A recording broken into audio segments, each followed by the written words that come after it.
కానీ మన రాష్ట్రంలో ఉండే ఒక పార్టీ అమరావతి ఆడబిడ్డల్ని బ్రోతల్స్ గా చిత్రీకరించారు. ఇక్కడుండే ఆడబిడ్డలు కోప్పడి క్షమాపణ చెప్పమని అడిగితే ఇక్కడ ఆడబిడ్డల పైన దౌర్జన్యం చేశారు. ఇది న్యాయమా అని మిమ్మల్ని అడుగుతున్నా. నిన్న చూశారు ప్రశాంత్ రెడ్డి గౌరవ ఎమ్మెల్యే ఆవిడ వ్యక్తిగత జీవితాన్ని విమర్శించాడు. ఒక మాజీ ఎమ్మెల్యే అతను పశువా మనిషా తెలియదు. నేనైతే పిలిపించి వార్నింగ్ ఇచ్చి ఇంకోసారి చేయకుండా చూడండి.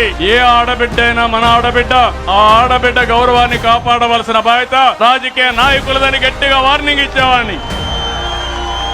నువ్వేం చేశావు? ఇంటికి వెళ్ళాడా? పరామర్శించాడా? అన్నాడు. ఇంకో మాట, అవసరమైతే మా వాళ్ళకు చెప్తే ఇండల్లోకి పోయి లేపేస్తారన్నాడు. నువ్వు లేపేస్తే చూడడానికి ఇక్కడ ఉండేది సిబిఎన్.